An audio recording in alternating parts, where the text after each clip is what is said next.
After the passing of Prophet Muhammad, peace be upon him, the Muslim Ummah faced a great question: who would lead and how should the laws of Islam be preserved? The Prophet had left behind two primary sources of guidance.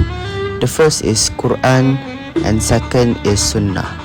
But with the end of revelation, new issues emerged that required deep understanding and interpretation.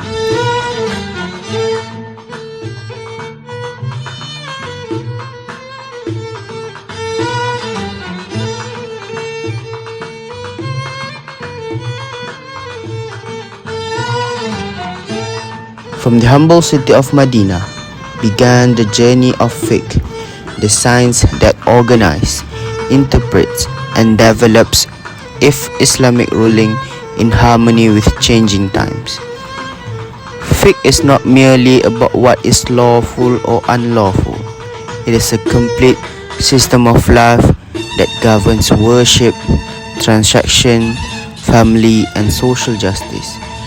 This is the story of that journey, from leadership of the Khulafa ar-Rashidin to the head of the Ottoman Empire.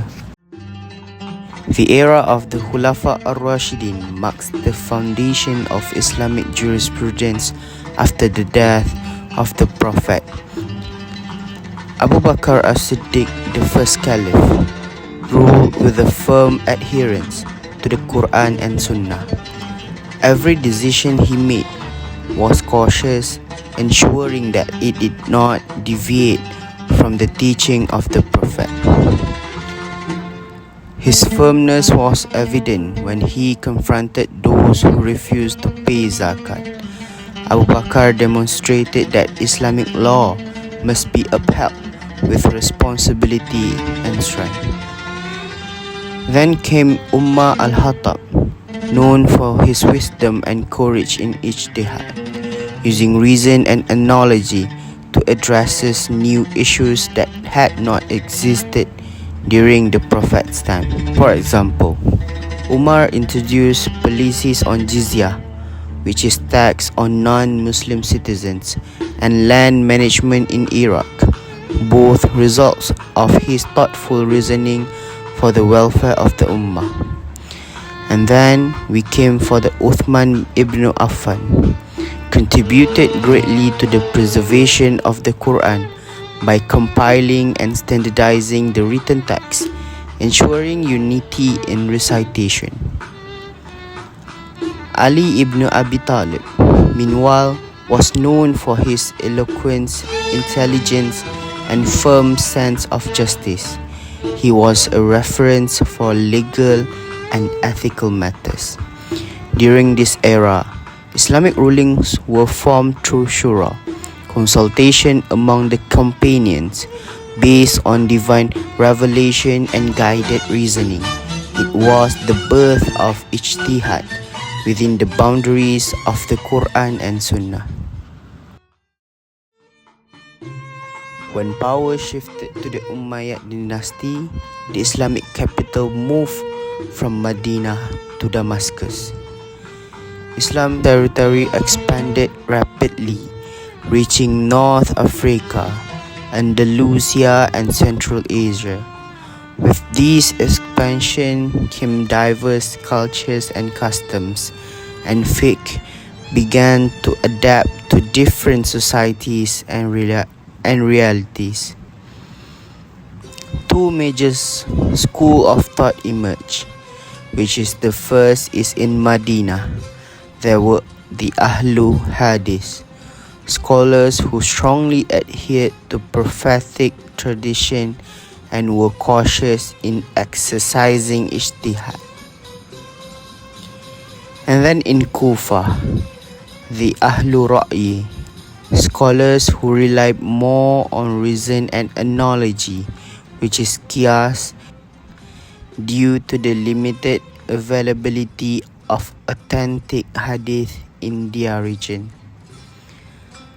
For the first time, the government officially appointed qadis, which is judges, to implement Islamic rulings within the expanding empire.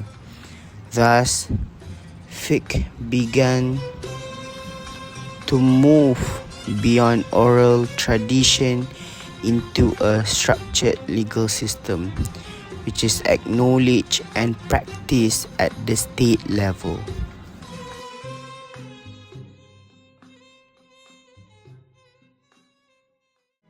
With the rise of the Abbasid Caliphate, Islam entered its golden age of knowledge.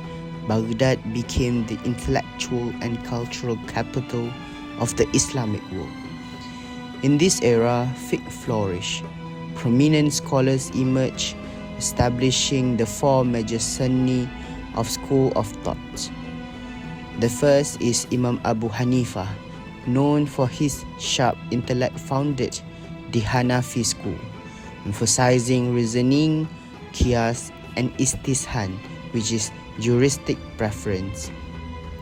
And then the second is Imam Malik ibn Anas, compiled the Muwatta, which is a book combining hadith, the rulings of companions, and the living practices of the people of Medina.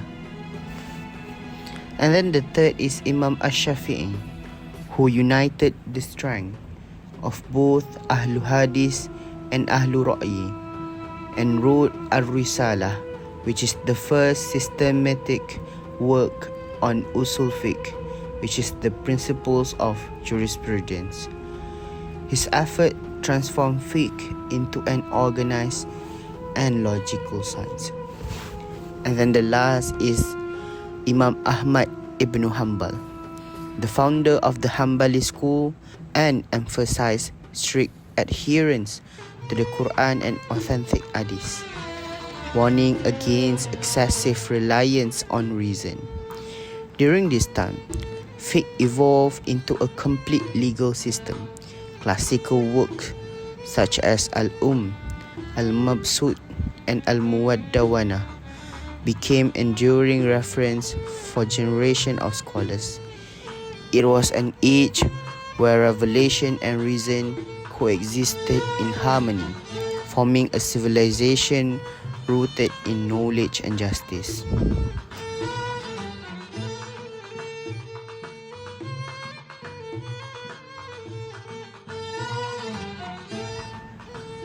In the year 1258 century, tragedy struck. Baghdad, which is the heart of Islamic learning, was destroyed by the Mongol army. Thousands of priceless manuscripts were burned and countless scholars were killed. Yet, the fall of Baghdad did not mark the end of fiqh. Surviving scholars migrate to Egypt, Andalusia, and the Levant, which is Syria, where they established new centers of knowledge. In these regions, fiqh developed in a more practical form, accommodating the realities of multi-religious societies where Muslims, Christians, and Jews live side by side. In this way, Islamic jurisprudence became a bridge for coexistence, upholding justice and mutual respect among the different communities. The flame of fiqh never went out. It continued to burn wherever Muslims held fast to revelation.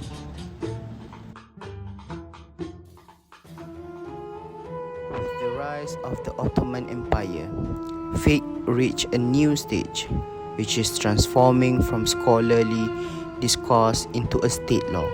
The Hanafi school was declared the official madhab of the empire. Judges, qadis, were appointed to implement Sharia in courts and administrative affairs. To align Islamic law with the evolving needs of governance, the Ottomans introduced Al-Majallah Al-Ahkam Al-Adliyah, the first codified legal text based on Islamic jurisprudence, which is Majallat, containing over 1,200 legal articles. The Majal covered transaction, contracts, and judicial procedures, bridging classical Islamic law with the modern legal framework. From the Khulafa ar-Rashidin to the Ottoman Empire, began with revelation, grew through ijtihad, and matured into a complete and enduring legal system. Fiqh is not a merely collection of laws. It is a guide to life, protecting faith, morality, and justice. Until today, the sources of fiqh remain the compass of the Muslim Ummah, guiding us toward the straight path as revealed by Allah, the Most Wise.